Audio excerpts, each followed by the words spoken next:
I will call this meeting to order for the Raleigh Transit Authority at 3:35 p.m. on February 8th. We'll get started with introductions, and we'll start all the way down at the end with Mr. Teague. Mark Teague. Leo Suarez. Bryce Connors. Jen Truman, Chair. Linda Davis. Terrence Roof. Christian Daniels. Byron Leak. Thank you all. We'll wait a moment. The vice chair's here.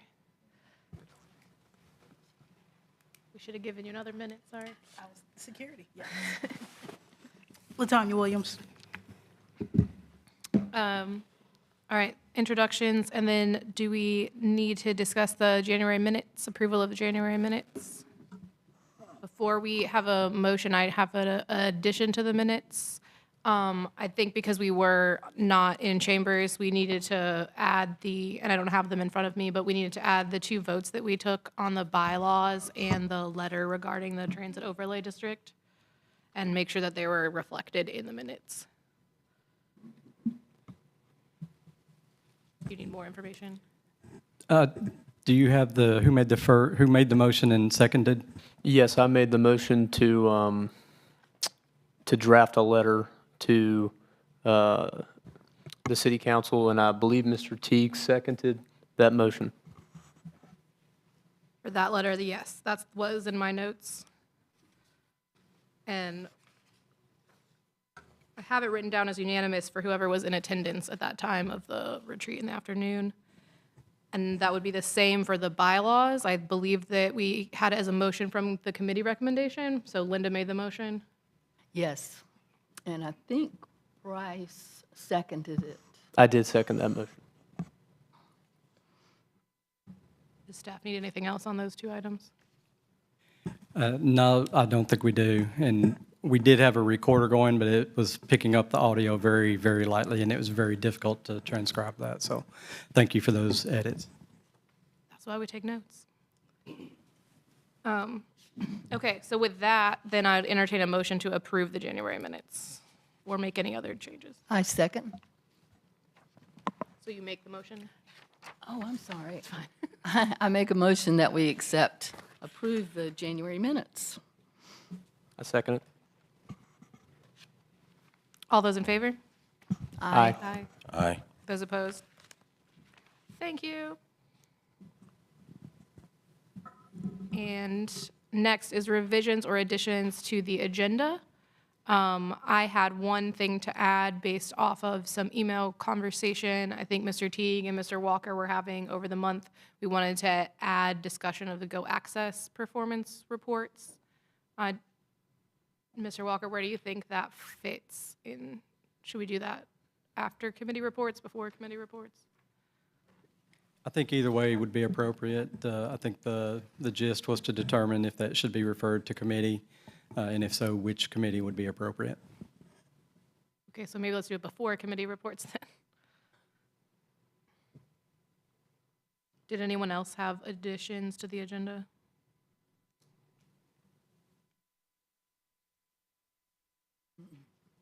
None from staff. Okay. Seeing none, and it is 3:40, we will move into the staff items for the action items, the Title VI report. Yeah, Mr. Richard Vinson, I believe he presented on this at the January meeting. This is just the very large Title VI document that we have. It's kind of a living document. It gets edited throughout over the years, the board.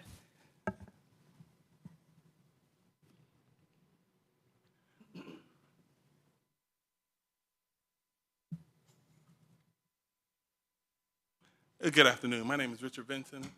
I handle civil rights with the City of Raleigh Transit Division. Today I'm going to be talking about Title VI. Title VI prohibits discrimination on the basis of race, color, national origin, and programs and activity receiving federal financial assistance, specifically Title VI, provides that no person in the United States shall, on the ground of race, color, national origin, be excluded from participation, the benefits, of or be subjected to discrimination under any program or activity receiving federal financial assistance.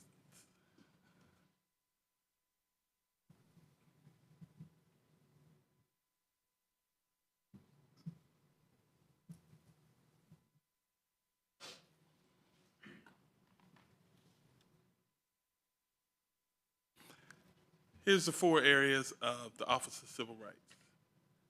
Title VI, the Office of Civil Rights Act of 1964, Americans with Disability Act of 1990, Disadvantaged Business Enterprise, and Equal Employment Opportunity.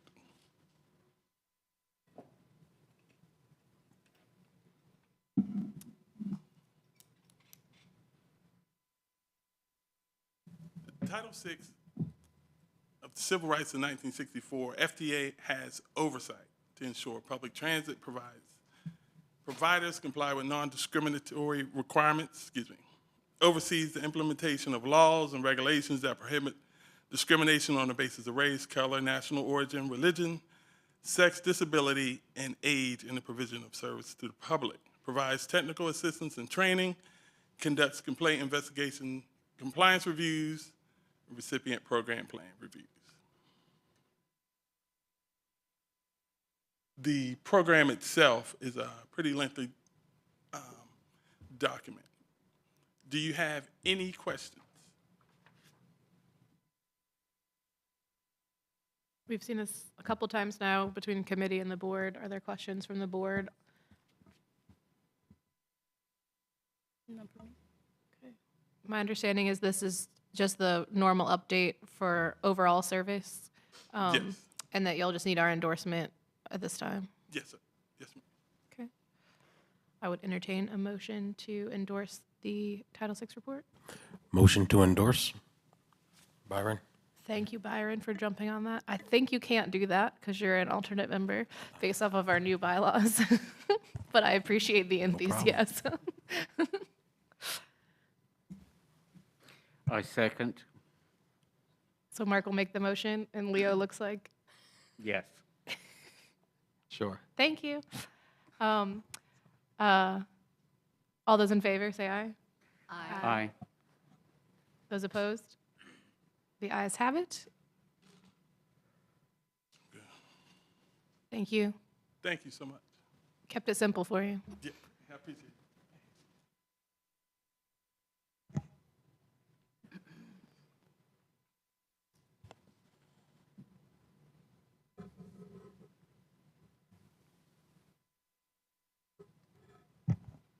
Sorry, I was taking notes.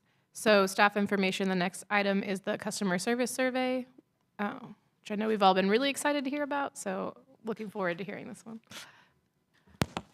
Good afternoon, I'm Dana Smith. I am the new 6 weeks now bus and bus facilities transportation supervisor. I'll be going over the fixed route onboard survey. This survey is for 2023. The last one that was taken was 2019. This will be a snapshot of certain areas that we'll discuss. If you would like more in-depth information, also the survey is posted on board docs, if I'm not mistaken. This is our agenda. We will have new agenda item, which is the survey. The survey was completed in spring of 2023. It's an annual survey effort. All our regional partners are involved in the survey or have been taken into account for this survey. It is a 35+ questionnaire in English and Spanish, and about 1,000 writers participated in the survey. The last survey prior to this was completed in the fall of 2019.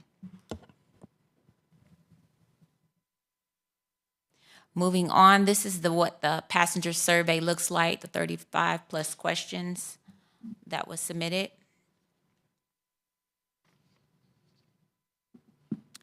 Elements of survey that we'll discuss is employment status, household income, demographics, travel characteristics, ride-sharing trends, preferred communication methods, and the overall performance.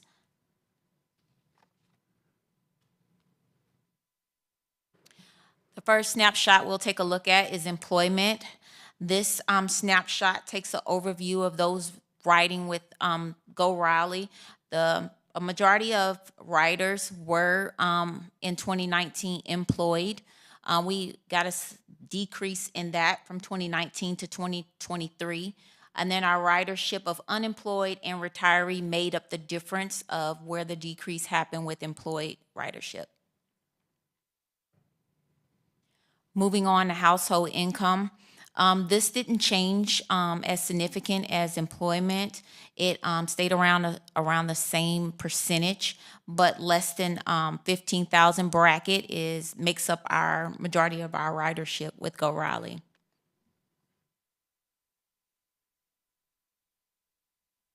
This demographic states the gender of respondents in the survey.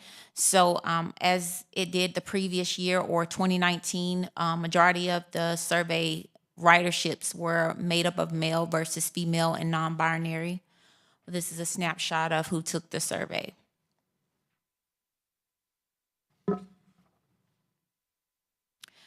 And then we broke it down with ethnicity.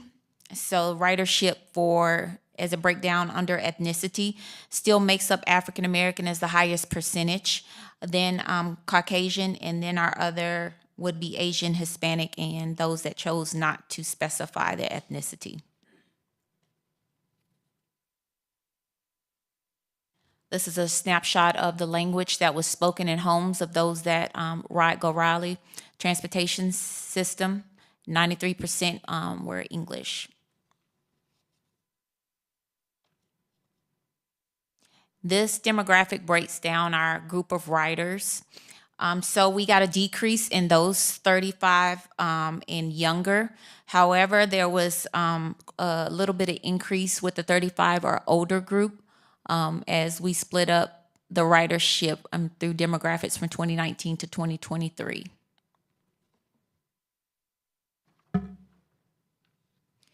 The survey also broke down the purpose of why they take the Go Raleigh transportation system. And so majority of the people that ride on Go Raleigh are riding because they're intending to go to work and using the transportation for work purposes. And then we have 10 to 11% that chose to use it due to going to college or some type of tech school or even shopping.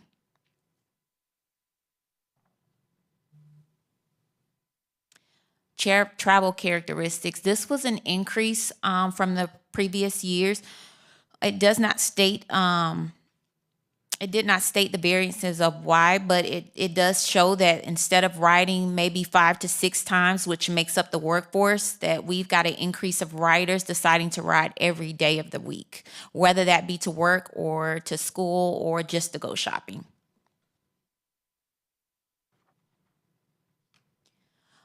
This increased the vehicle availability of those riders who do not have a vehicle at all. And so that increased about 11% from last year. We have a lot of people with no vehicles that are deciding to take the Go Raleigh transportation system.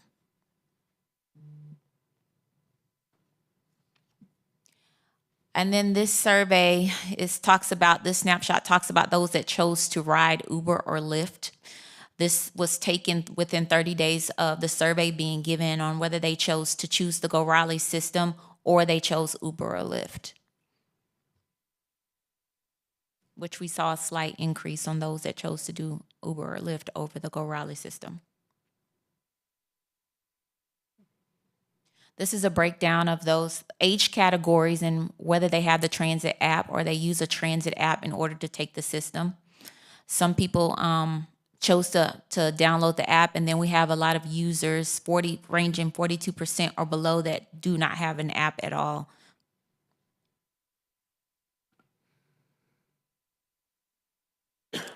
And then we'll go into our overall performance. Our overall performance, this particular chart bases our overall performance targeted at every rider taking the survey, giving us an excellent rating in the elements that are listed. This is just a snapshot of overall 7 rating, which the rating goes from 1 to 7. 55% rated that suspension of fares was a high rating for why they're choosing to ride with Go Raleigh. This snapshot is an overall picture. These are the survey findings 1 through 7 that they scored. So it's 3 ranges. Poor will be 1 and 2 rating. Middle will be 3, 4, and 5. And then excellent will be 6 or 7 ratings. And still, it still reflects that Go Raleigh Fairs being suspended was one of our highest ratings in the survey.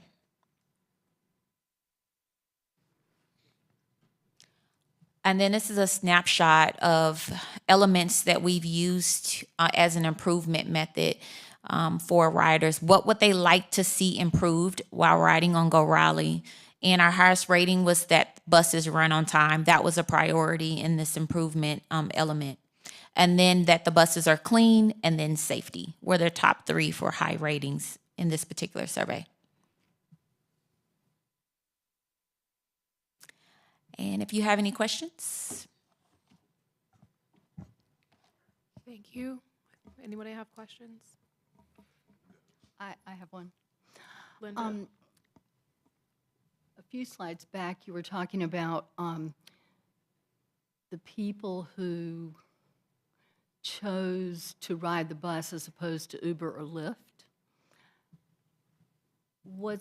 I don't know what the question was, but I'm just wondering, were they saying that they are on the bus that day when they took the survey? In other words, how are they answering that they normally take Uber or Lyft? I'm not sure exactly how the question was posed. However, I think it's because the Uber or Lyft were more convenient at the time. Maybe it was pending their schedules, but David has the survey. Also, he can probably go a little bit more in depth. Go back to that slide so I can get Okay. the page number. I think the way the question was phrased was, have you taken an Uber or Lyft in place of a Go Raleigh trip in the last 30 days? Oh. No, further back, the list of questions, I think it was like the second slide from the beginning. Yeah. Number 15.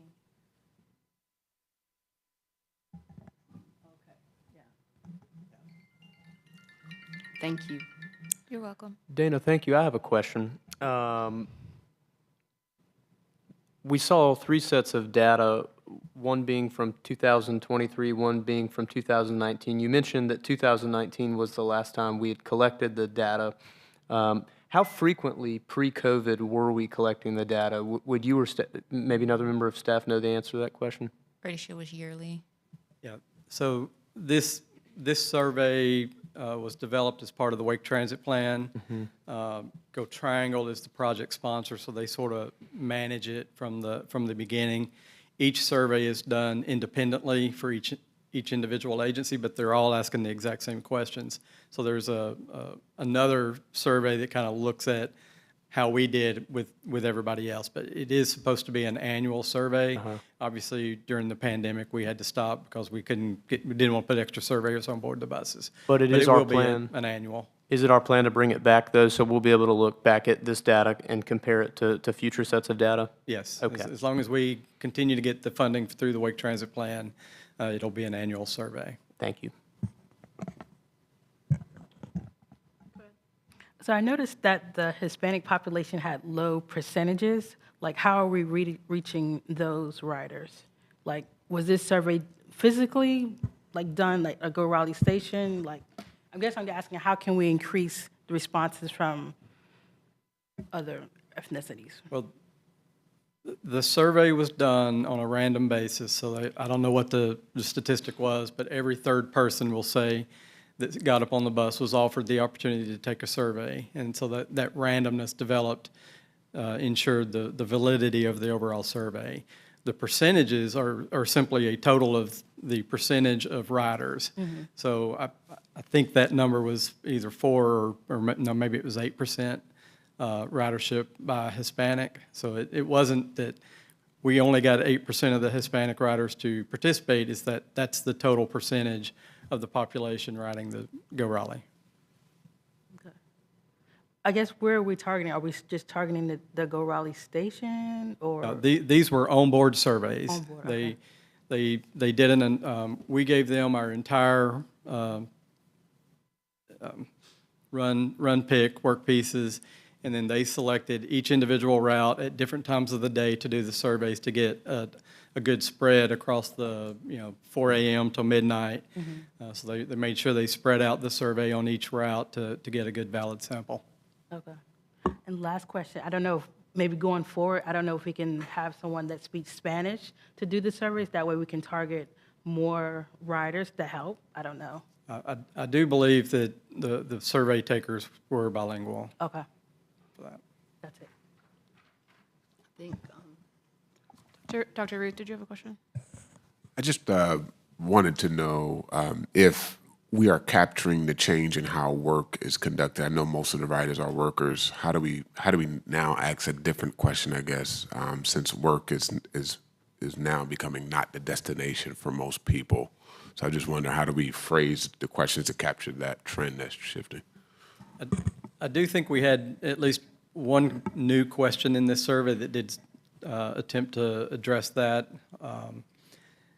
So there wasn't any back data to look at to compare that, but I do believe we did have one question for that. We also have another survey effort that occurred. It's a much larger survey that actually wrapped up this fall. It's what's called an origin destination survey, where they actually use tablets on that effort, and when you get chosen to do or asked to do the survey, they go all the way back to, where did you start your trip? Where did you get on the bus? Where are you going to on the bus? Where are you going after you get off the bus? So it's a much larger effort, and it's used regionally in our modeling for through the metropolitan, the MPO. could we have access to the results of that larger survey? Stay tuned. They will be here in March. Okay.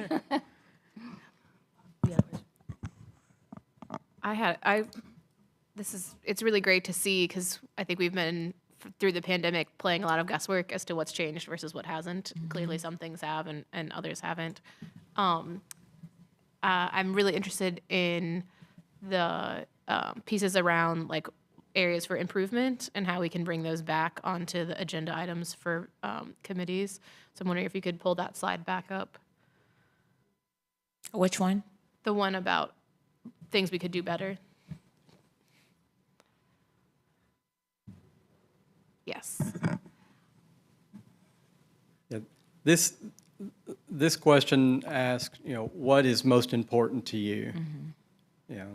Not necessarily where are we doing the worst. It's what's the most important to you as a Go Raleigh rider.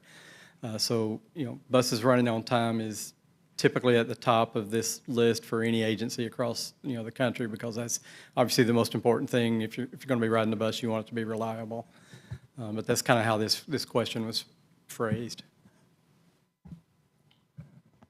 Other questions? So, kind of with that similar vein, surveys to me serve a purpose to spot either gaps in the service or possible improvements. How is this possibly could be translated to new actions or new improvements? We're going to work together with the marketing team to sit down and go over this survey, and then we're going to put our brains together as a team, and we're going to come up with ways to improve all areas across the board with this survey. Okay. Yeah, there's a tremendous amount of data in this. We're only giving you a snapshot. The full survey is on board docs for this meeting today, so we encourage you to kind of look through it. There's 2 or 3 of these tables just about for every question. They look at it in different ways. So Dana and Andrea's teams are going to be getting together to start doing some deep dives into what's there and how can we use this data to potentially make some improvements and do better outreach to some of those folks that may need some additional outreach. I think I have one last question for me. Do we know what routes were surveyed? All of them. Every route was surveyed at different times throughout the day, again, to make sure they had a valid sample. Okay. And I guess my question was an obvious one, since we hadn't done it since before the pandemic. The question about the suspension of fares being the most important thing, that question obviously wasn't on the survey prior. So it's not like people aren't saying, I waited until they suspended fares before I stopped riding the bus. I just want to make sure that we aren't looking at that and going, aha, we can't return to fares. I don't think that anyone would perceive that in an argument for not returning to fares.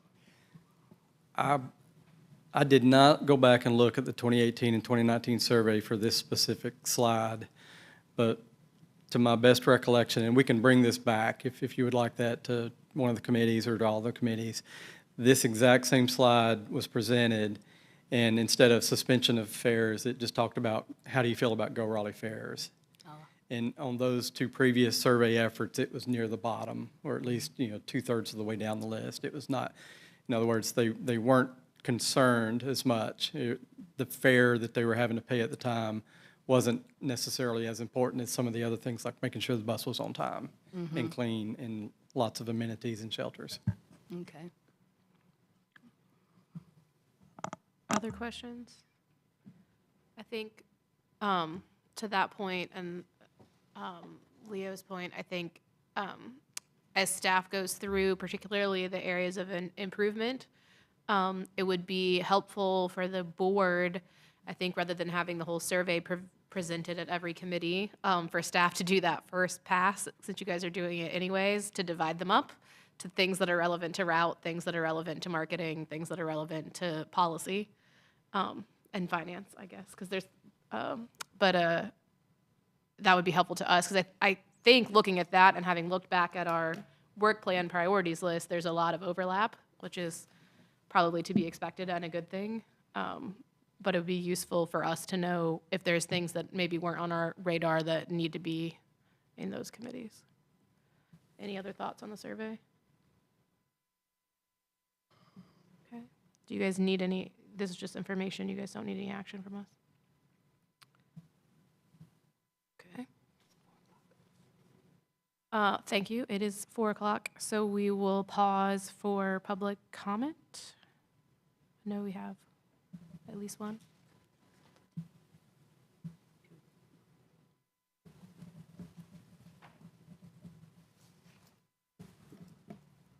Thank you. Tululipe Amakaye, you're first.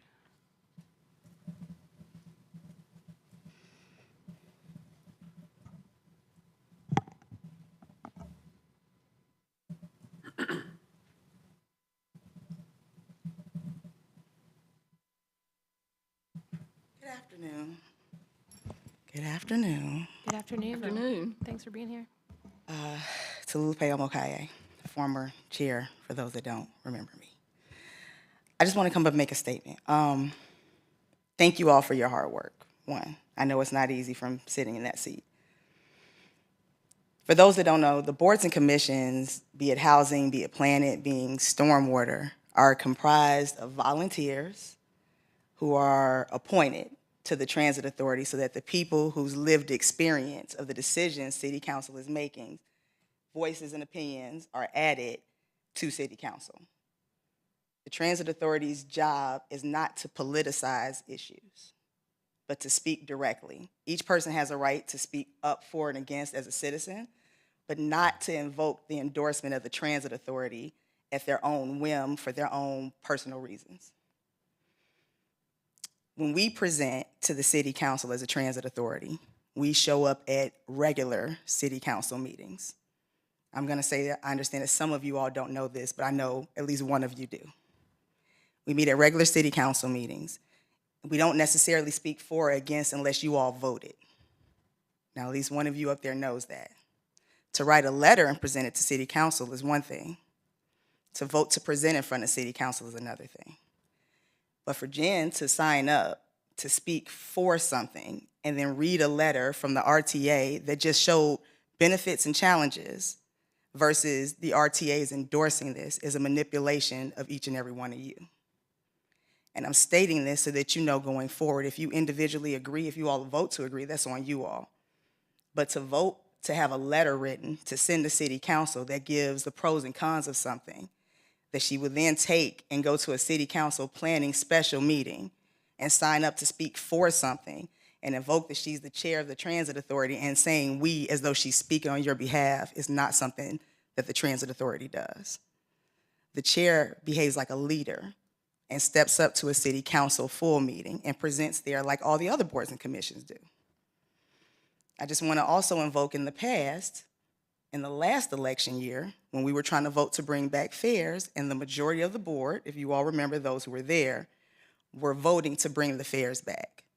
But Jen and 2 other people were holding the board hostage. We actually used that term. I believe it was you, Bryce, to use the term holding us hostage for a vote because we needed more studies. We needed more this. This is what she was saying.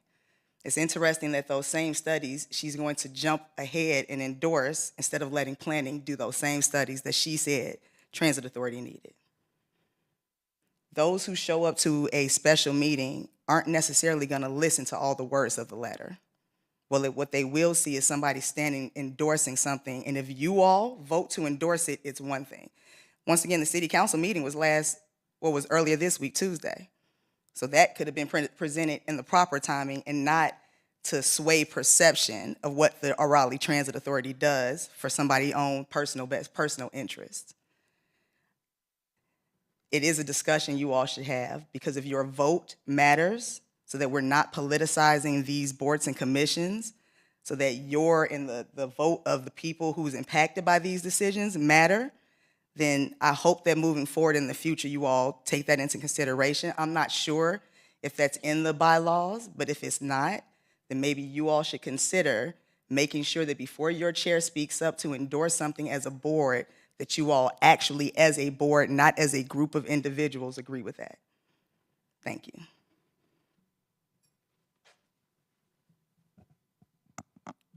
Thanks for your comments. I don't know if the rest of the board wants to have a discussion on this. We can have a brief discussion. We do have another public comment. I just want folks to be aware of that. I will say that at our January meeting, we were transparent. We talked about this issue for a long time. We were transparent about what was the content of the letter. We were transparent about when I would bring it to council and which meeting that would occur at. If other folks, like I said, want to have a discussion on that at the table, I'm happy to entertain that discussion. So I have a question. What is the proper protocol for presenting to council? David.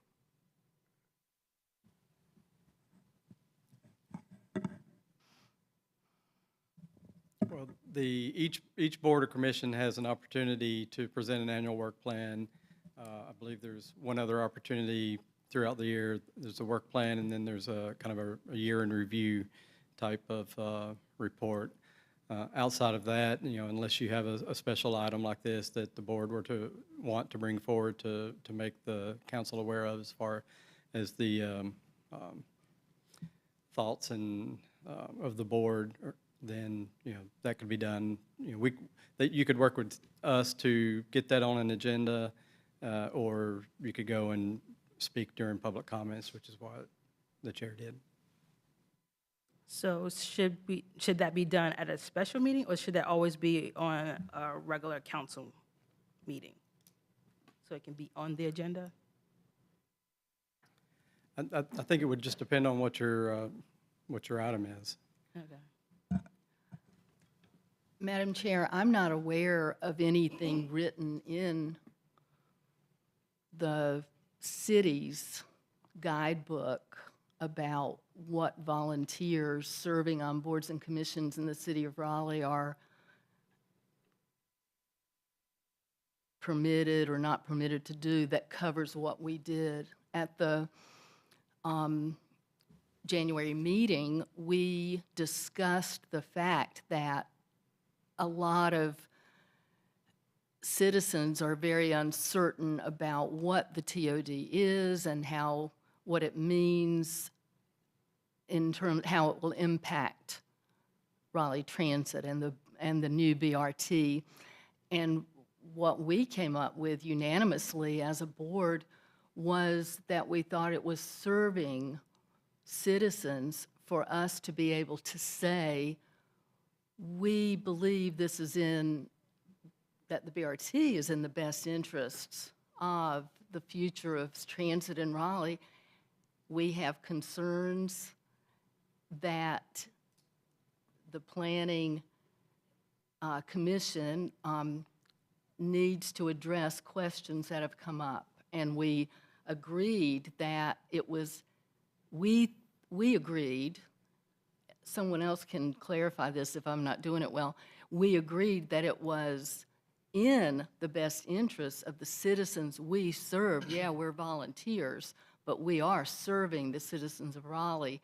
And we felt that it was important to let it be known that we believe that the questions that are being raised by citizens on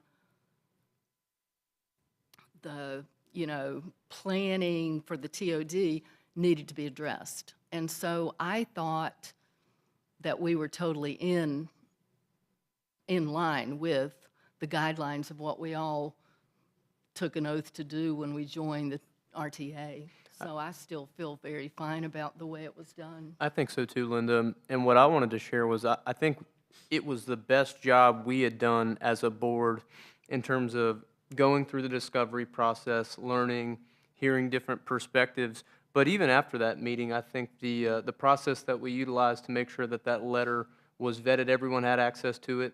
I was excited to see the engagement from the authority. We had multiple voices making sure that that was something that was crafted that accurately reflected what we discussed as a group. So I'm going to jump in here real quick. So perception and reality. So we agreed on the letter, but I think the problem is, and we said this in the January meeting, and I clearly said this, I do not, as a board, we should not agree to the rezoning. We should play neutral. And that's what the letter did. But perception at the meeting is that we were for the rezoning. But I think the letter should have been done or read after the Planning Commission spoke, but Jen signed up for yes or no, saying yes, that the board was for the rezoning. And I don't think we should have done that piece of it. And perception is that the board is for rezoning, when we should have been neutral across the board as the letter represented. So that letter should have probably been read at a council meeting. So reality is the public thinks we are for rezoning. As a board, we did not vote on that. So everyone was not here at the January meeting. So those, even though we had a quorum, everyone did not express their opinions about the rezoning. And that is the disconnect right there. So it's two pieces of it. We all agreed on the letter, we reviewed it, yes, but we did not agree to say we are for the rezoning. So. Did we say we were for the rezoning? So I'll jump. So that's where the perception is. It was I'll jump presented in as. just to talk about what opportunities were in front of us. Yes. You did, okay. I didn't present, but I heard Jen's. So yeah. I asked if RTA, of our city council liaison and of the mayor, if RTA would be given a slot on the agenda, and I was told no. And we had discussed our letter being supporting portions of what was on the table. The opportunity at that meeting to sign up was either against or for. That was what the opportunity to sign up was. And it was at the publicly noticed meeting that we agreed that I would go speak at. I made that decision to speak during the time that was on the support side, so as not to take time from the against side, so as to reflect what I felt like we had a quorum and an agreement on. I don't have a time machine, none of us do. If we want to do something different and more clear in the future when we do this kind of advocacy, we can. I think one thing for those that were there that night, City Council did not make a decision. City Council did what I think everyone in our board wanted them to do, which was to break this up into different pieces so that you can be more clear about which pieces you support and which pieces you don't support individually, so that we as a board can be clear on which pieces we support and don't support going into the future. There's going to be multiple hearings on those pieces, is what they said at that meeting. Staff can correct me if I missed anything on that. But that was the reason to get to the question I think you're asking as to why was it on the for side or the against side. Those were the two opportunities that we had before us. Go ahead. So I think going forward, this is probably a lesson learned, that if we're going to speak, we should stay neutral, so probably be only on city council meetings. If someone's for or against it, they should represent themselves as an individual, just like as Leo did. So if you are for or one side, I think you can say I'm a member of the board or whatever, but you're representing yourself. That way we're not, as the board, we're not being compromised or I guess unaware, because I don't think everyone was aware that it was signed up for the for side. So, but not everyone knows, but yeah. Madam Chairman, I'd love to. Sure. I think it actually rests in our committee. I do think best practice would be as a board to have that language so that it's in writing as to what would be the future in a situation like this so that it is predictable. And I believe the bylaws should guide our behavior. And so I do think that's something that the committee, with your permission, Chair and the board, we would love to think through language around what does that mean in a future situation. Yeah, I think that would be good, because like, I'm kind of thinking there's a, either the process exists and, we just don't know about it, or it's buried in something, and if we revisit that and figure it out, it could open up opportunities for us to do that in an acceptable way more. So I would I would support something like that. Well, as Chair of Finance and Policy, I would definitely agree to add that to the agenda of our next meeting. It is not in the bylaws, and it is not written anywhere that I'm aware of. So I guess what Tallulahpay has presented is protocol, but there's nothing written about it. So it seems to me that it should be It might be set in the in city's writing. bylaws, so I guess what is the overall commissioner's bylaws?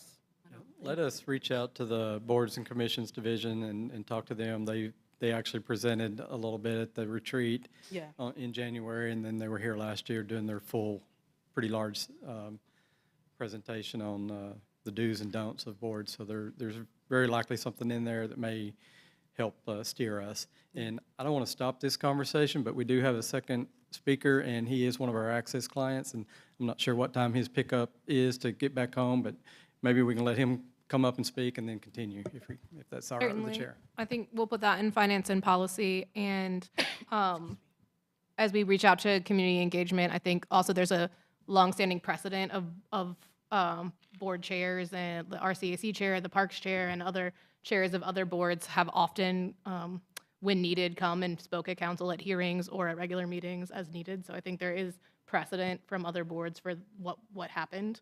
I've seen it with my own eyes. I know I've heard from others that they've seen it as well. So I think we'll keep that in mind as we go into finance and policy.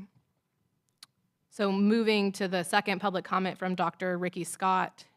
Thank you for being here today.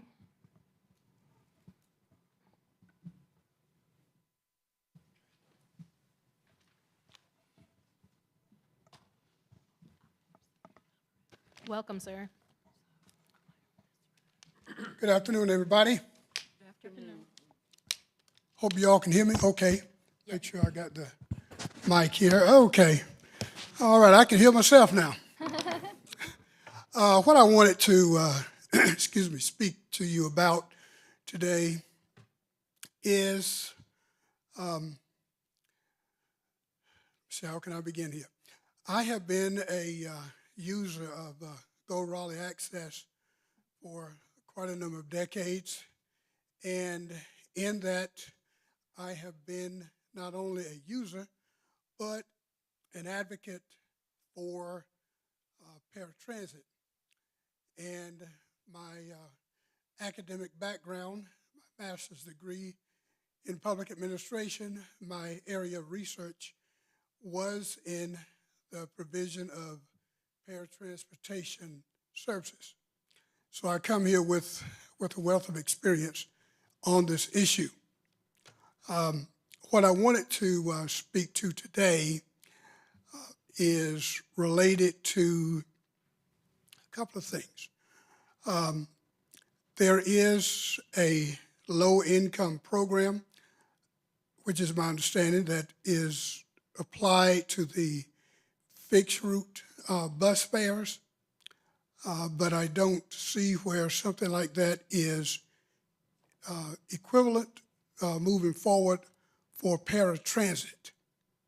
I do know when fares were in place, there was a 10% discount provided to Go Raleigh Access users. And if the fares are indeed reinstated, I certainly would want want you guys to consider utilizing a low-income program for Go Raleigh Access. And I think one other thing that I need to say is this. The typical process for the provision of fares has been the understanding that the ADA says that paratransit fares shall be no more than twice that of fixed route. And I think in too many cases across the country, the phrase no more than has been eliminated. Across the country, it's typically twice the bus fare. So I think that we need to look at the ADA does give us discretion in terms of what those fares can look like.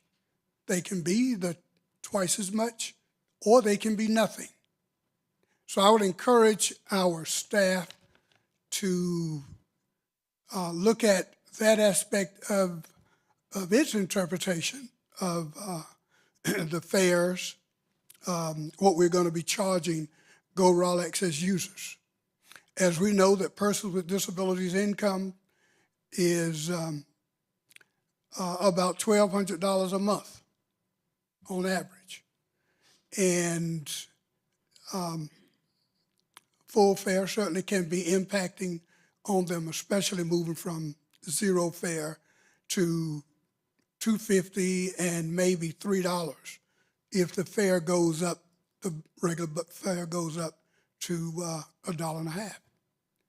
So I just want to encourage you guys to look at, to revisit this whole idea of the fares for the program. And if you have the low income fare for the fixed route, then I think we need to look at having that at least for paratransit. Thank you very much. I appreciate your work, and I appreciate having the opportunity to come and speak today. Thank you. Thank you, sir. Does anyone have questions on low-income fares or paratransit, how they apply? Mr. Walker, I know we talked about this a little bit in committee already. Do we have an idea of when those programs will be presented at the full board so folks like Dr. Scott and others can see that, what might happen as council decides if fares are coming back?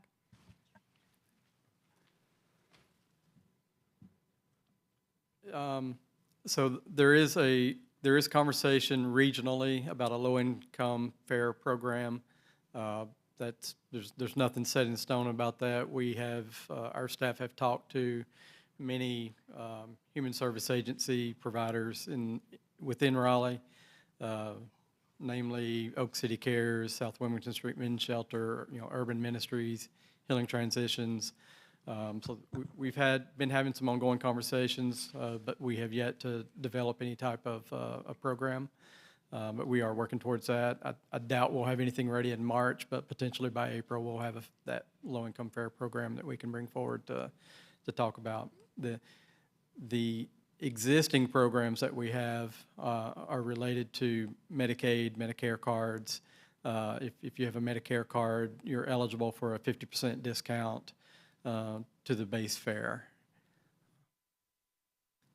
And I guess with Dr. Scott's, it's more of people who don't qualify for Medicaid or Medicare, potentially. Correct. And then previously, did those applied equally to fixed route and paratransit, those discounts? So there was a, I don't know if I'd call it a discount, and I'll look to Richard Vinson if he's still in the room. We used to sell ticket booklets, and I believe you paid for 10 tickets, but you got either 11 or 12 tickets in the booklet, so you got a couple of. No, that's not correct. Well, I'm sorry, but what it was, the booklet was $25, and we paid $22.50 for the booklet. We still had those 10 tickets. You pay for 9. okay. Double free. No, thank you. I wasn't 100% sure. It's been a while since I was involved in the sales of those tickets or the creation of those tickets. So that's good to know about the booklet. I think my question was about the Medicaid, Medicare, 50%. Does that apply to fixed route, or does it also apply to paratransit? That is only applicable on the fixed route side. The cost of a per trip on the ADA side is so much more expensive than the trips per person on the fixed route side. As Dr. Scott relayed, the rule is that you can charge up to twice your base fare on the ADA side, and I believe that's a pretty typical fare across the country on paratransit, just to try to recover some of those expenses, because it does get quite expensive providing that service. Okay, I think I followed all that. And I will just say, if no one else has other comments, I'll say to Dr. Scott, again, thank you for coming. And it's, as we return to fares, how we appropriately provide discounts to those who need them for income reasons and ADA reasons and various aspects is something that we are heavily discussing in finance and policy. Excuse me. So we will continue to do that. Excuse me, I'm sorry. I think that moves us to committee reports, so I'm going to switch us over to those, unless I skip something.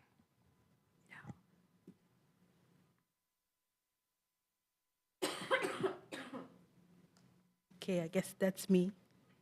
Route committee. Got it. Did you want to talk about the access performance measures before we got to committee reports? Oh, sorry, yes. David Walker, please tell us about the Go Access performance measures.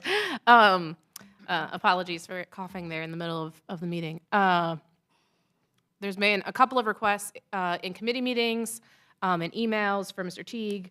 I don't know if you want to articulate those requests at the board table today so everyone can hear them. But I think the overall idea is that we would like to see performance reports on the Go Access program in the similar fashion that we see them for fixed route. Yeah. Yes. Yes, Jen. You I can did. elaborate as much as you want. No, when I was looking at the board docs for January the 31st for the Finance Committee, I was surprised that the paratransit was not included in the board docs.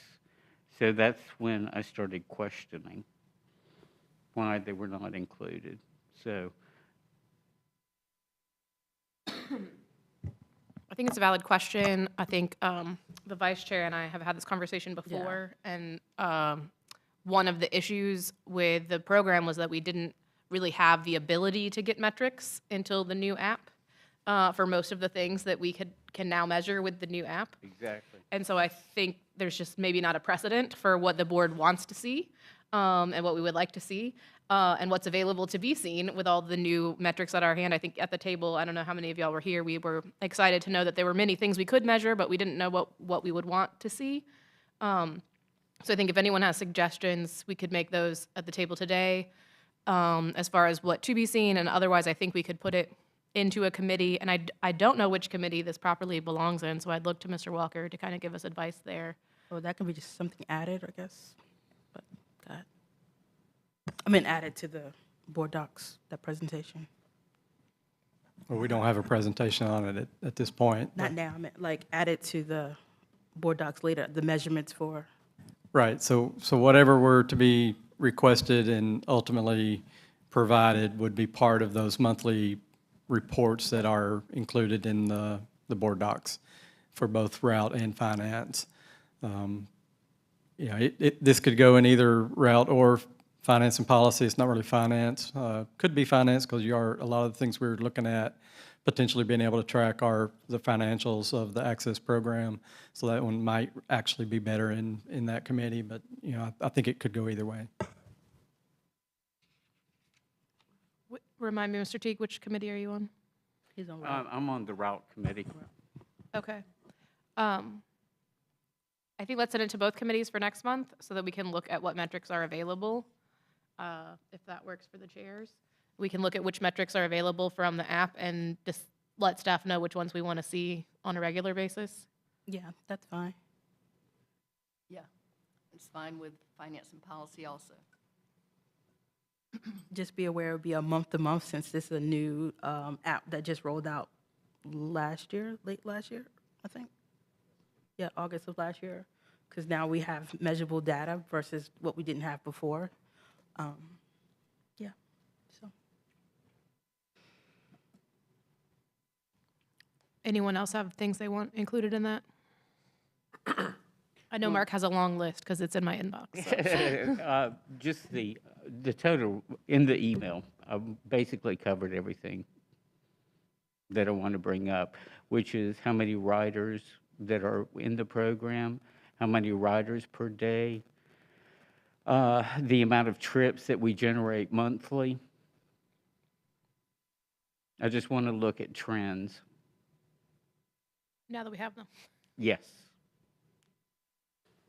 Certainly appreciate that. Any issues with that on the staff side? No, we can pull lots of data. We can bring, you know, a handful of charts and tables for both of the committees to take a look at and pick and choose which ones you think are appropriate, or choose all of them if you would like. So we'll bring those next month to the two committees. Thank you. Thank you, and thanks to everyone for digging into performance reports. Oh, sorry, yes, Byron. Absolutely. Just a question about for the paratransit. If, you know, with the expansion that for Medicaid, like we mentioned with Medicaid providers, they do, is there a way to look to see if, because Medicaid is covering transportation costs to and from doctor's offices, I don't know if that's something that they would cover, is that something that could be looked at to see whether or not if the current Medicaid coverages for transportation includes using public transportation? So our program is ADA complimentary paratransit, which mirrors our fixed route bus system, which is different than the Medicaid transportation. Wake County provides those services. Wake County can receive reimbursements through those programs, but the city cannot for our program.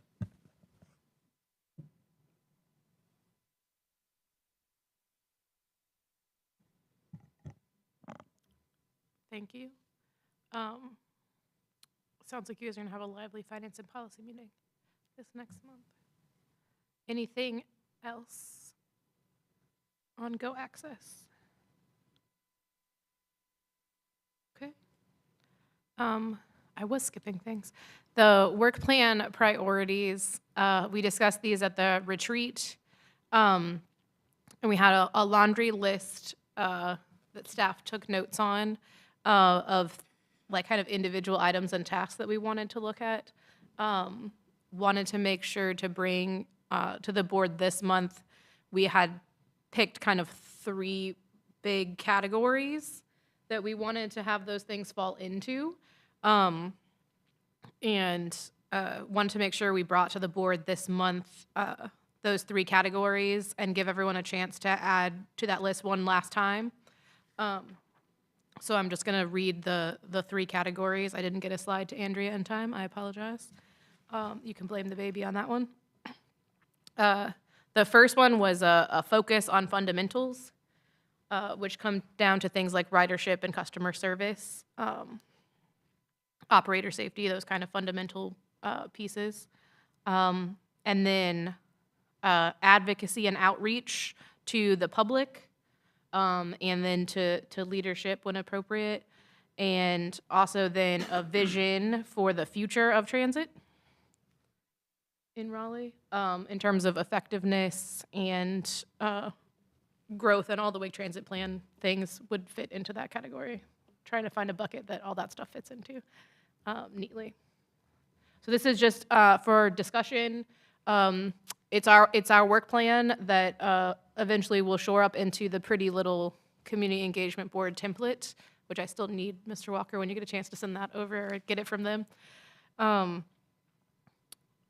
so that we can go present it to City Council. But those are the three big pieces, and I can read through the list of small things that I took notes on, and staff took notes on those as well, that I imagine will be distributed at some point.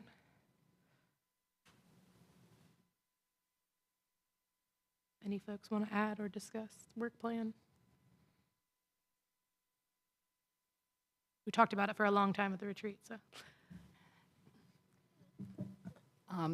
Yeah, I know the main thing under advocacy that I had taken notes on was coordinating with other agencies across the region, like Wake, Go Wake, and Campo, and so that's really important to me that we work on.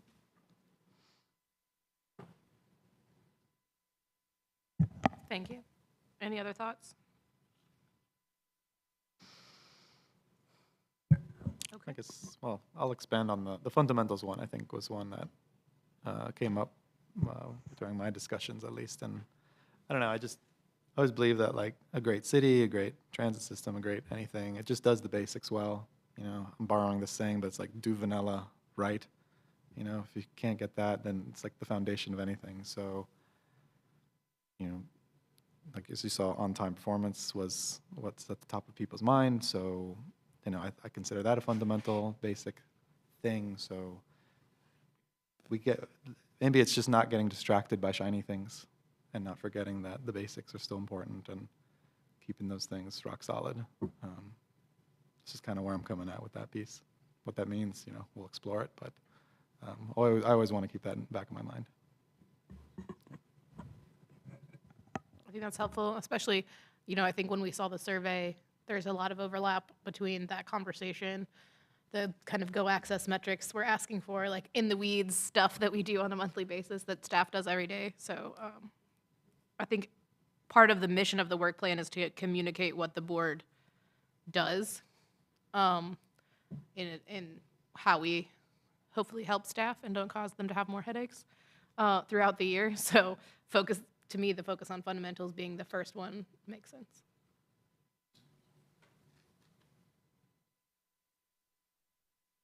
Well, I appreciate you guys giving that a little bit of time in today's meeting, since we were, we want to just make sure we get those notes and put them in the format that community engagement wants them in before whenever our date with City Council comes up, I guess. I assume you'll tell us when that happens. And next then, actually next this time, is committee reports. So we'll start with Route. Okay. Is anybody presenting, or is it just me? Just me, okay.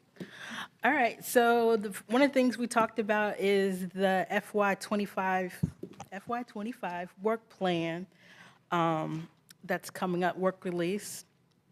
First, I want to announce the public engagement piece that's going to start February 26th through March 26th.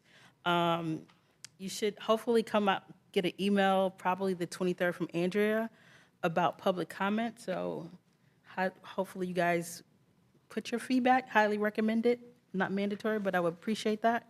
Because as David always says, our comments in the meeting should be put in writing. And so we need everyone to complete that. If not, if you don't see it in the email, we'll send it out as well as a reminder. But you can also sign up on the website to get notification of the website when the link becomes available. Can I talk about the draft plan? Can I talk about some of the routes changes? If you want to. Okay. Part of the FY25 plan, we mentioned we brought it to committee, I think back in November, December, some of the route changes that that's expected to happen. Some of the routes are going to 15-minute service. Route 18 and 18L is being expanded a little bit. So some of those suggestions that me and Jen talked about is put in there, so hopefully it passes. Route 3 also expands its frequency, as well as Route 12. Route 33 has weekend service, and 7L and 11L also expands its frequency. Also included in that plan is ADA maintenance facilities, the Midtown design, potentially. That's a capital project. Also, bus stop improvements, 17 new buses, 4 ADA vehicles, and 3 service vehicles. Did I miss anything? I think I got that. Okay. Next is some of the other additional service plans that we talked about. Can I talk about May? Can I talk about May? Sure.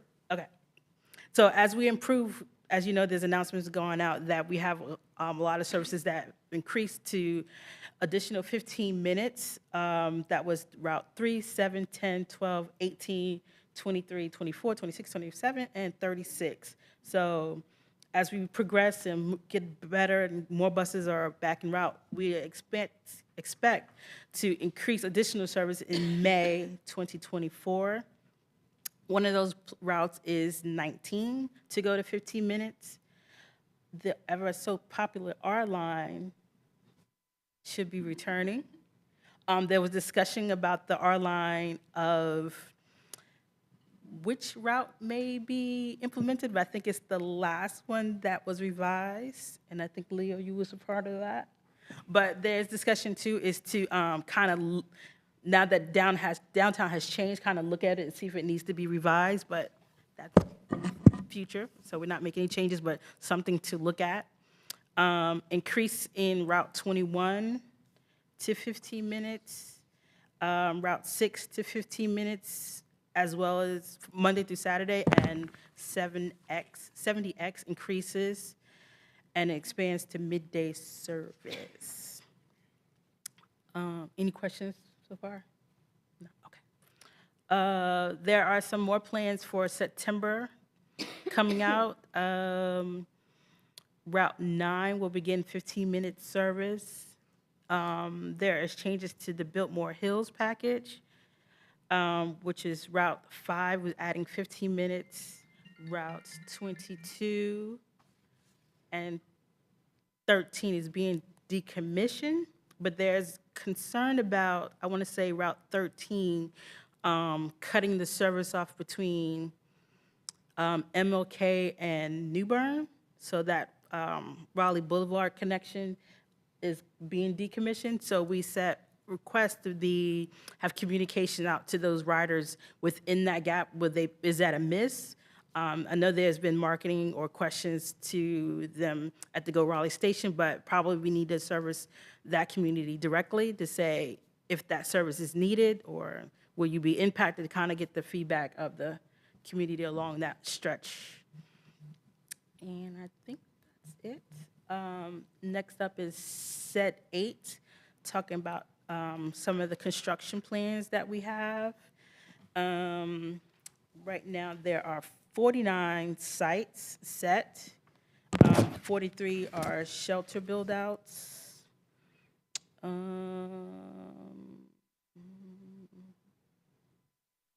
think that's it. And yeah, something like that. And the other thing we talked about was the Go Raleigh, the Go Live text messaging, we are now going to move to, since that Go Live is actually available across all the transit systems, it has now been decided, or they decided, that each entity or each brand has to have their own text, so we no longer can share it. So we're going to have ours called Go Raleigh, and I don't know when that's potentially going live. Do we know yet? Not yet? Still working on it? We're still working on it. The keyword would just be Raleigh, not Go Raleigh. Sorry, Raleigh. Which helps because that helps with where we are, because we'll go Raleigh, so Raleigh. So you'll text just the word Raleigh, and it'll tell you when the bus is available, when it's coming, but don't do it now because it's not available. The next thing we... Wait, quick Yeah, question. yeah. So does that mean that like the signs might have 2 or even multiple numbers? This is going to say Raleigh, so there are plans to go out to all the bus stops to put the word Raleigh there. So, Yeah. And so- I asked would it fit, and it would be readable, but yes. Yeah, shared stops, we currently have a regional sign that has both, say, Raleigh and Go Carry information on it. So we'll have to move away from that because, their keyword will be Go Carry, our keyword will just be Raleigh, so we can't have both of those keywords on the same sign. So we'll end up having 2 signs on those stops that are shared. We don't, it's a very small percentage of our stops that are shared stops. And the last one is the system maps. We are reviewing the system maps to make some changes to see if there's anything that's missing on the maps to make the ridership better for our riders and for new riders. So we're looking at that. So we'll provide that feedback to marketing. So I asked my team to send in their recommendations or comments of like what tweaks that need to be made or something should be added that could be missing. And we're going to send that to marketing because there are plans right now in the works to update the maps, which they are currently doing now. So Bryce will be sending over our recommendations to you, and you can work with the team. Thank you. And that's it from Route. Any questions? I just wanted to follow up on the new service packages you were talking about, and just double check. I think it was the Hillsborough and the Biltmore Hills that we Yes. talked about needing more public engagement on. Mm-hmm. And I just wanted to make sure from staff, what is the public engagement, like education on those new routes and how things are changing? Is there a plan for that? And which committee will take a look at that?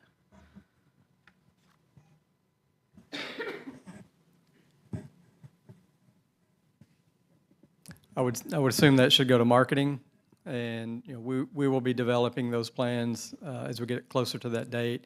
I think both of those routes are scheduled for September implementation. So as we get into late spring, maybe early summer, we'll be putting those public engagement efforts into place so we go out and start targeting groups in those areas. Okay, so we'll put that on marketing's radar for the summertime.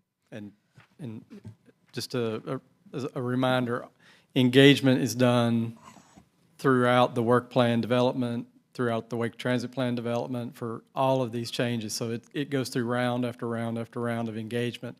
We obviously understand we need to do a final round of engagement as we approach the actual change, so we make sure folks or our riders are understanding what changes are pending.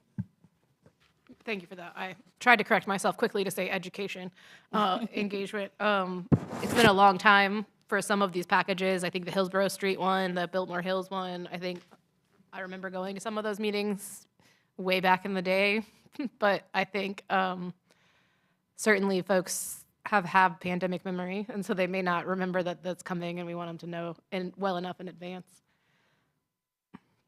Okay, anyone else have questions for Route? Finance and policy, it's your turn. Okay, finance and policy, I think the first item we've already dispensed with, and that was voting on the Title VI Fair Equity Plan. There's 2 different topics, actually. We do need to talk about this one. Okay. Oh. Well, sorry about that. No, that's quite all right. Well, let me ask Mr. Walker to discuss this. Oh, yeah, never mind. small brain lapse there. I do recall we have this long slideshow that you're going to. It's not real long, and I'll try to move quick because I think most of the folks here have heard this before. We did present this in November to both the Finance and Policy Committee and the full board. The actual document is on board docs for the November meeting.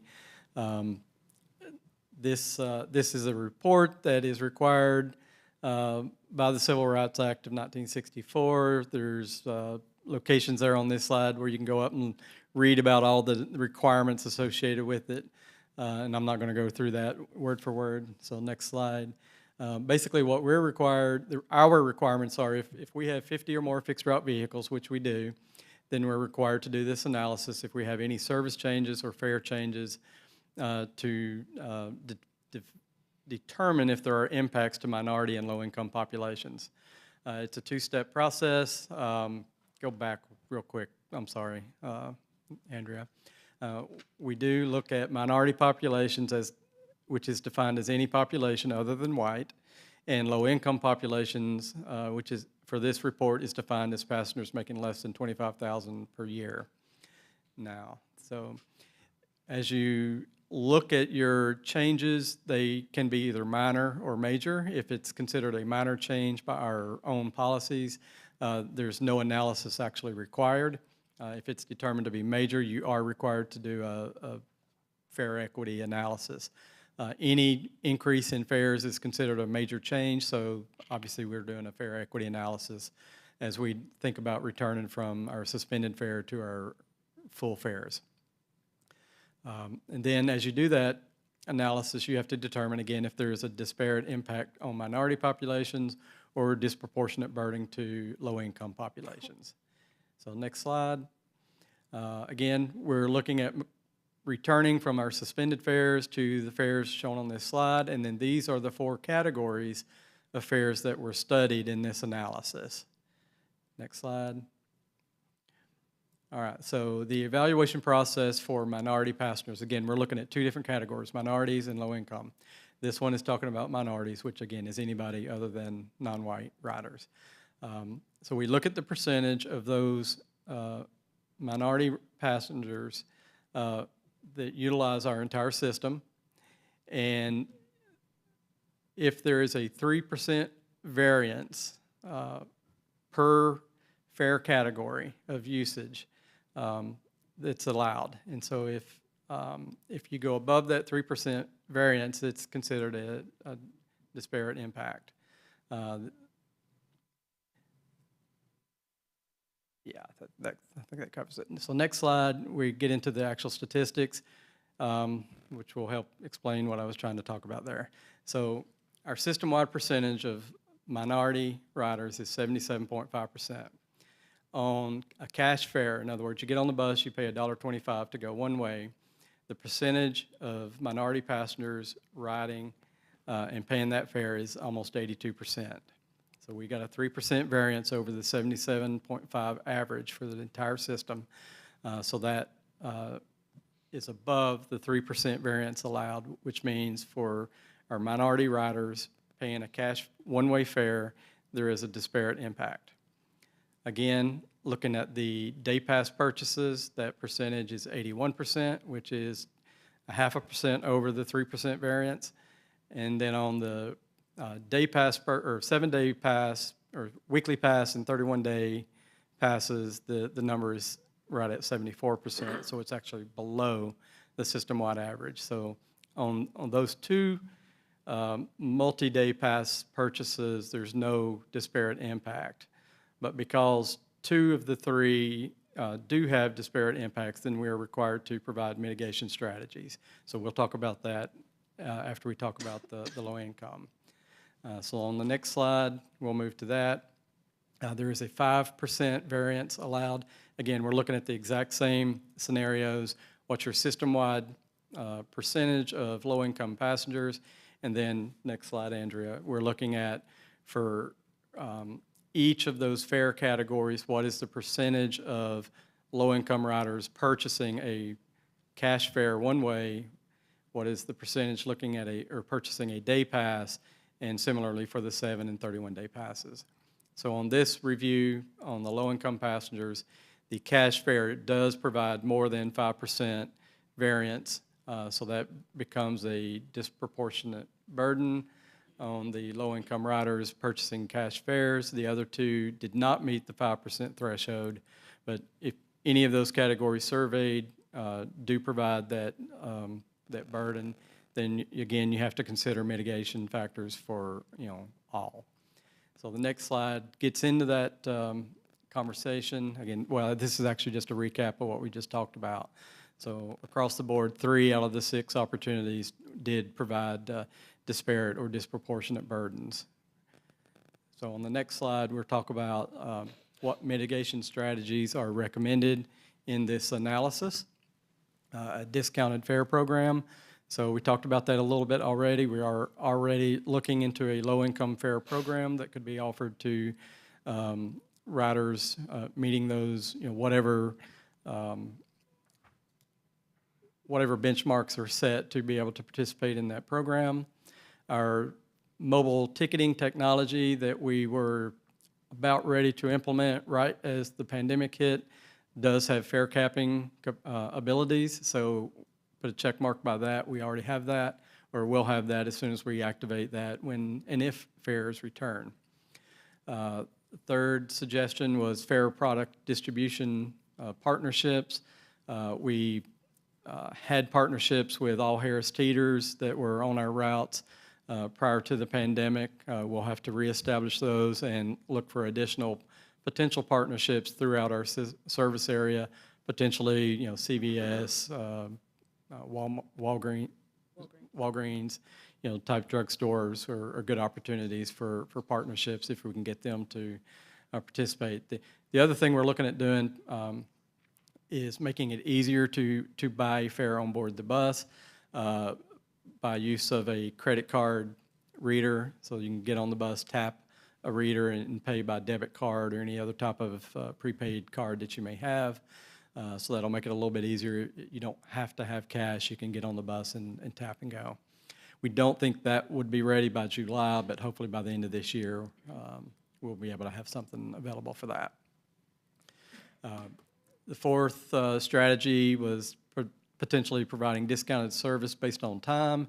And in theory, what you would do there is, the typical ridership, you have huge peaks in the AM when people are going to work, huge peaks in the PM when people are going home from work, and then you would encourage folks to ride in the off-peak periods by offering a discount.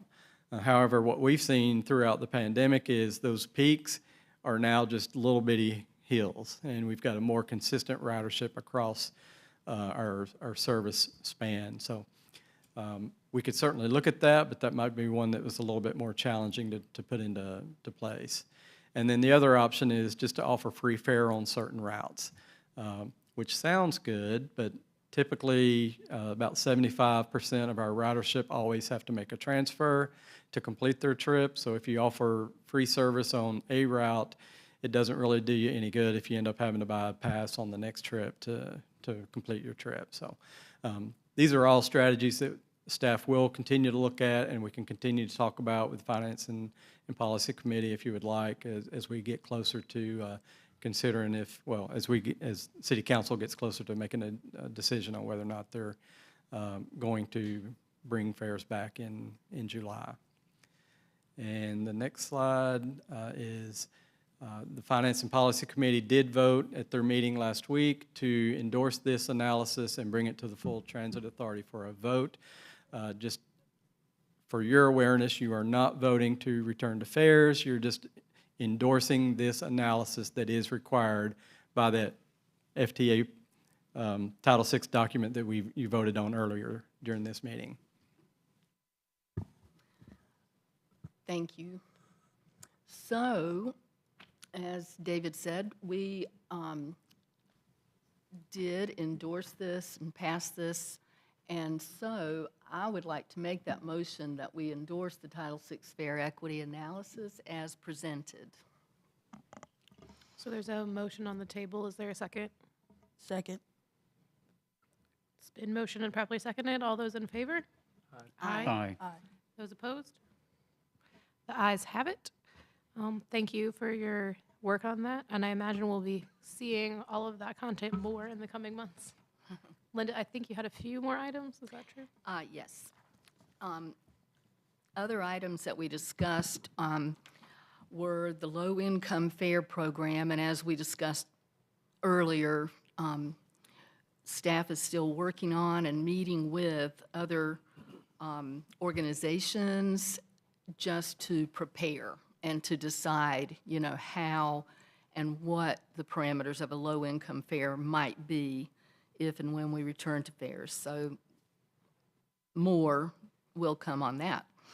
Microtransit fare structure, we talked a whole lot about the difference between microtransit and paratransit.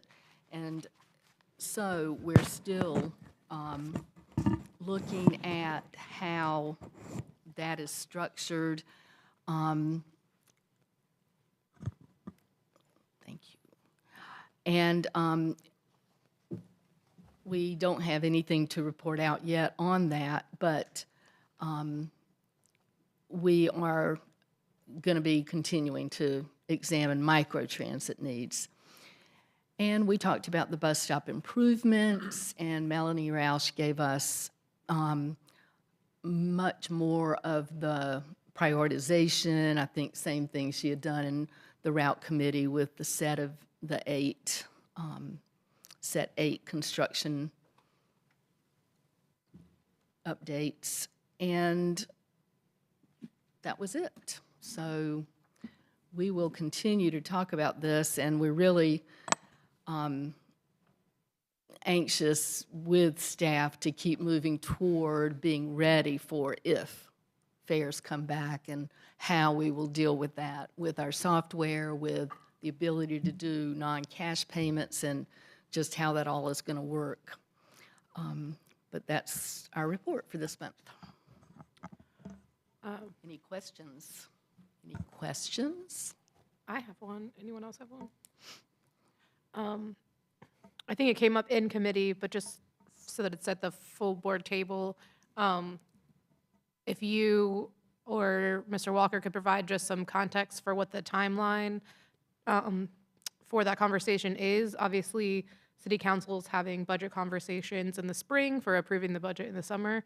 And so I think if folks can understand when we will be talking about things, that's helpful. So not to hold you to the fire or to set in stone at this moment, but if just each meeting we could have a little bit of what's the timeline of the next thing we're talking about and when, so the folks listening that might have an opinion, since it was up high on the priority list in our survey, can know what's going on. Well, I think we talked and we heard David speak of possibly April being a time when we might really have a good understanding of what that lower fare rate might be. And I know I plan to talk about it at our next committee meeting, but we really hope that we can envision at least a month or two ahead of July 1 in terms of just, you know, I don't know, I can't think of what you call it, run through of how it might work. Do you want to say more about that, David? I don't think I have anything else to add to that. Operations is preparing for a return. You know, they've got a lot of work on their end to make sure the equipment is working properly, so it's being cleaned and tested. We're doing things on our end to, you know, look at marketing campaigns and all those types of engagement opportunities that will be needed as we approach those dates. And it will likely be a soft rollout where, you know, if you get on the bus and you don't have a cash fare, and, you know, and during July, you know, you're not going to not be allowed to ride the bus. So we'll be working on those strategies. I do know that sometime in March, we're scheduled to go to a work session to have some conversation about what it looks like to return to fares and what's needed for our budget. I don't have a date for that yet, but as soon as we have that, we can share it with the board. will we have the chance as a body to review that material before it goes to council? It'll depend on when the work session date we get assigned to is, I guess. I'm thinking probably at least Finance and Committee, Finance and Policy will meet ahead of any work session in March. I think it's appropriate to make sure it at least gets on their committee agenda, and then if it's later in the month, that we could discuss it at the March board meeting. I think it's useful for us to have an idea of what staff's recommending for when council may have questions or the public may have questions about what they hear at council, that we know what they heard at council. Right. With the software, is it a quick push of a button to turn on for, I guess, for payment or something like that? Or is it, like, would that be like months down? Which software are you talking about? Online payment or using the phone or? The mobile ticketing? It was 95% ready to deploy, probably even higher than that. So it's just a matter of working with the provider. The app is called UMO. Okay. It's active today. You can actually use it to track your bus if you want to. Obviously, you can't buy a fare there now because that part of it's not been activated. But we'll have a few things to get wrapped up on that. But it'll, that's one of the things we'll be working on to make sure is active and available on July 1. Okay, thank you. Yeah, I think just the sooner staff can let the board have a picture of what that looks like in terms of return to fare, even if things are still outstanding or may not be effective, the sooner we all have a complete picture, I think the better. Were there other questions for finance and policy? Okay, then we'll move to marketing. Good afternoon. The Marketing Committee met on Thursday, February 1st. We were joined by Leo, Jen, and new alternate member Byron. Andrew provided us with an update on January Busopoly key performance indicators. The metrics continue to perform very strong. New creative was implemented in January and will run throughout the month of February. Andrea gave us a presentation that recapped our 2023-2024 marketing partnerships. We evaluated performance as well as investment levels. Additionally, we discussed new opportunities that we may wish to pursue in the new fiscal year. I have advised that we research what the price increases look like with some of our existing advertising partners, as I believe that there is a possibility that we may need to adjust our request from the Wake Transit Plan. This concludes my report. Are there any questions? Are you looking for more marketing dollars? I wouldn't say that yes, but I would imagine due to just some of what we're seeing with inflation, as well as some of the rate increases with both print and digital mediums, it would lead me to believe we could go down that path, yes. Is it possible to move from print to maybe more focus on more digital? Absolutely, and we already are. Okay. We certainly already are. Very good. Thank you all. Thank you, marketing. I think that moves us to the general manager's report. Are they here today? And unfortunately, our interim GM got called out of town. She had a family emergency, and she's not here today to present. She is very sorry and stated that if the chair and vice chair wanted to meet with her one day next week, she'd be glad to come in and do that and kind of walk through some of those metrics. Okay. Totally up to you if you want to try to schedule that. Okay. Yeah, I think we'll follow up with that, and hope to see her next month, and hope everyone in her family is all right. I think on the topic of performance reports in general, we talked about Go Access earlier. I think one of the reasons we wanted to hear from the general manager, we've talked about these things before, was we wanted to talk a little bit about missed trips and on-time performance as those things become enforceable in the contract with the new management company, I think this month, just to make sure that we're doing our due diligence for the public to stay on top of those items, especially since on-time performance is their most important item. So we'll keep looking at those things. I've had some specific questions on those, what was in the performance report, so we'll follow up with staff and with her on those. Anyone else have questions on that topic? Yes. I have one question, and I think it may or may not be answerable. Since we rolled out and we're, 100% back to our routes and schedules, how soon, I guess it was February 1st or January 15th, I can't remember when we were 100% again. But the question is, how soon will we be able to see if people went, oh my gosh, I can now ride the bus because I can go to my office? I just want to know, will we see, will it take a month before we'll see that ridership on certain routes went up? So the performance reports include ridership.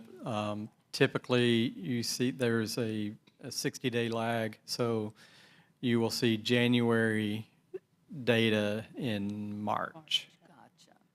Gotcha. And January 14th was the date, so you'll only see like a half a month, so it'll be maybe hard to tell until February. Gotcha. And just for what it's worth, we're not quite 100%. We still don't have the R line back, and Route 19 is operating at 30-minute services. It's supposed to be 15. We held that at 30 minutes just because they weren't quite there with enough drivers to do that one, and the ridership wasn't quite where it should be for 15-minute frequencies. So we held that one back. So we're almost there. Okay. Yeah, or is in banks, potentially May. Other questions on performance reports? We're gonna keep reading those in the packet, so you guys are gonna keep having to hear from us on them. And then concluding remarks from any authority members or staff. All hearts and minds are clear? Mr. Walker? I don't know what time it is. 5:12. Thank you. Then I'll adjourn today's meeting at 5:12.